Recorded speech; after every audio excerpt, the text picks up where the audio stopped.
Hello everyone. তো আমরা এবার চলে যাচ্ছি একটা জিনিস দেখতে, মানে একটা গাছ দেখতে আর কি। সেটা হলো রুদ্রাক্ষ গাছ। মানে কোনো দিন আমি দেখিনি এই গাছটা দেখতে কেমন হয় বা গাছের পাতা কীরকম। তোমরা যদি এই গাছটা দেখে থাকো আমাকে কমেন্ট করে বলো। হ্যাঁ, তো চলো এবার আমরা বেরিয়ে পড়েছি রুদ্রাক্ষ গাছ দেখতে। আর হাঁটতে পারছি না, বিশ্বাস করো, পায়ে খুব ব্যথা করছে, খুব কষ্ট হচ্ছে। সেই জন্য সবাই টোটোতে উঠে পড়েছি। পায়ে ব্যথা করছে কি, পাটা ফুলেও গেছে জানো, সেই জন্য।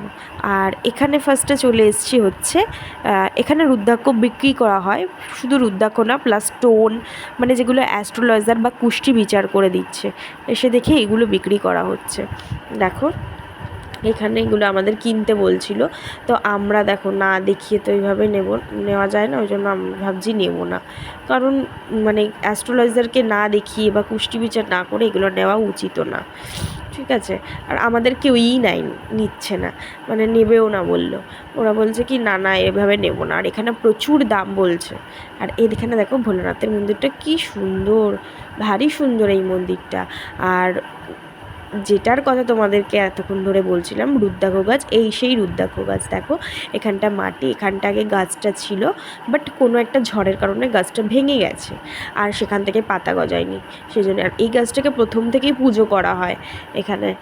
আর ওনারা বলছিলেন আর কি যে এই গাছটা এখানে বিশাল বড় এরিয়া জুড়ে ছিল, বাট এটা যখন ভেঙে গেছে এখানে মন্দির করে দিয়েছেন। আর ওখানে গাছটাকে এইভাবে এরকমভাবে মানে পুজো করা হয় আর কি। তো সেই কারণে ওনারা মানে যে গাইড ছিলেন সেই আর কি আমাদেরকে সব কিছু বুঝিয়ে বলছিলেন। তারপরে দেখো এবার আমি চলে যাচ্ছি হোটেলের দিকে, কারণ আর শরীর দিচ্ছে না, খুব কষ্ট হচ্ছে, খুব মাথা ঘুরছে জানো, খুব ক্লান্ত হয়ে গেছি আমি একা না, আমাদের সাথে যারা ছিল তারা। হ্যাঁ, আর এখান থেকে টোটোতে করে নেমে পড়েছি, এখান থেকে হেঁটে হেঁটে যাচ্ছি। আর কী বলো তো, এত মানে জার্নি হয়েছে না আমাদের, বা তার থেকে বেশি টেনশান, ওই জন্য কবে বাড়ি যাব ঠিক নেই। বাট শুনছি কালকে হয়তো আমরা বাড়ি যেতে পারবো জানো। আর হোটেলে এইদিকে যাব, তো হোটেলটা হচ্ছে তোমাদের ভিতরটা আমি দেখাইনি, মানে রুমগুলো আমরা সবাই জানো তো একটা রুমই নিয়েছি। মানে এরকম ব্যাপার না যে সবাই মিলে একটা রুম, মানে বিশাল বড় রুম, কারণ রুমও পাওয়া যাচ্ছিল না হোটেলে এরকম। আমাদের স্টেশন থেকে অনেকটা ভেতরে এসে এই হোটেলটা পেয়েছি খুঁজে খুঁজে। আর এই হোটেলটা হচ্ছে কলেজ স্টুডেন্টের জন্য, হ্যাঁ, মেস টাইপসের। অনেক রিকোয়েস্টের পরে এই রুমটা পাওয়া গেছে। দেখো পুরো একটা বড় রুমে আমাদের সবার হয়ে গেছে। আর হোটেলে চলে এসেছি, এসে একটু এবার রেস্ট নেবো। অনেকে দেখো বেরোয়নি, আবার অনেকে জানো তো গেছে দেখতে, দি ভাইরা আরও অনেকজন গেছেন, অনেকে রেস্ট নিচ্ছে, কারণ ওরা পরে ঘুরতে বেরোবে আর কি।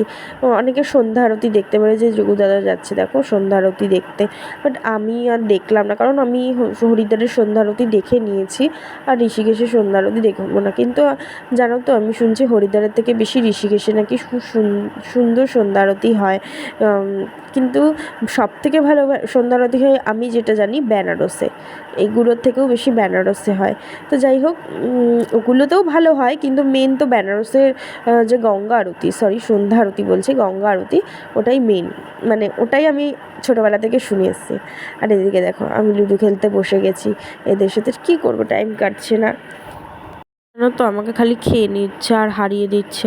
বিশ্বাস করো, আমার ওই লুডোর বোর্ড নিয়েছে যে খেলাটা, সেটা আমার খেলতে খুব ভালো লাগে। এইসব ফোনে ফোনে আমার পোষায় না, কারণ ফোনে ইচ্ছে করে চিটিং হয়, আর ওখানে চিটিং করা যায়, কিন্তু এই ফোনের খেলার কোনো মজা নেই। ওই জন্য আমার খুব রাগ হচ্ছে, আমি যে আমাকে খেয়ে নিয়ে যাবি আর খেলবো না।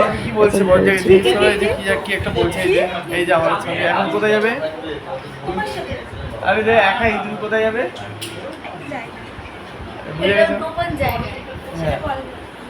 এদিকে দেখো ওরা তাস খেলতে বসে গেছে, কি করবে, টাইম কাটছে না সেই জন্য। আর আমিও একটু ভাবছি রেস্ট করব, কারণ শরীরটা দিচ্ছে না। এই যে এবার সুবলদাও দেখো শুয়ে পড়ছে, আমার বড়মশাই কিন্তু এই সাইডটাকে শুয়ে পড়েছে, দিভাই দাদাভাই তার পাশেই, কারণ এদিকটা চিৎকার চেঁচামেচি হচ্ছে, আমরা লুডো খেলছে আর ওরা তাস খেলছে। তো আমার এই ভিডিওটা তোমার যদি ভালো লেগে থাকে একটা লাইক কমেন্ট এবং শেয়ার করে দিও, পারলে একটা সাবস্ক্রাইব করে দিও। আর চলো টাটা, আমিও একটু রেস্ট নিই, নেক্সট ব্লগে তোমাদের সাথে দেখা হবে।